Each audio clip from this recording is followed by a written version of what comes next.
Hello everyone, magluluto tayo ngayon ng masustansyang gulay. So ayan, ngayon ko lang ito gagawin kasi nakita ko lang ito at gagayahin ko at panigurado magugustuhan ko ang lasa kasi nakita ko talagang mukhang masarap. So ayan, ngayon ito try ko para ma-share ko sa inyo kung ano nga ba ang lasa nito.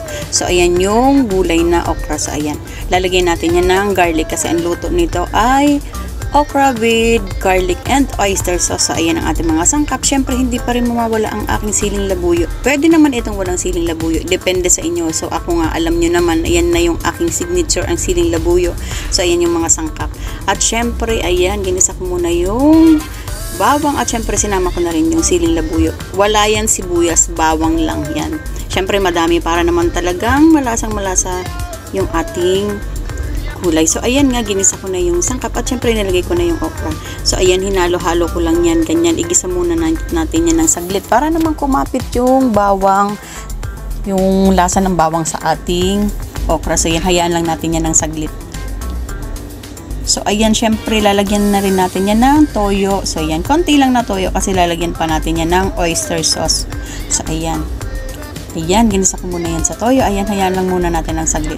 At syempre, lalagyan din natin ng konting tubig para namang maluto ng tuluyan yung ating okra. So yan, hayaan na naman natin yan na kumulo. Ganyan lang kabilis, ganyan lang kasimple ang pagluto ng ulam na ito. Pero talaga namang nako. So ayan nga at kumukulo na. Alam nyo ba kapag ganyan na kumukulo na talaga namang amoy nyo yung bango ng bawang at talaga namang nakakatakam na sa amoy pa lang matatakam ka na. So yan. Hayaan lang natin yan na kumulo para maluto na yung ating okra.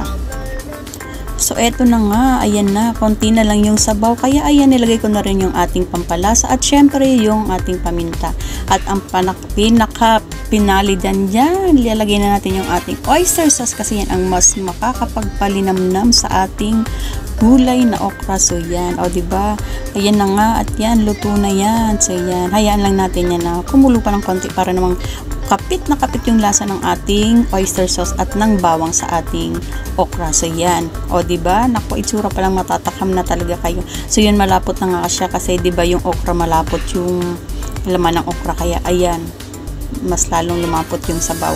So eto na nga, ayan na, sinalin ko na dahil luto na ang ating ulam for tonight. So ayan, o diba, itsura pa lang talaga namang matatakam kayo.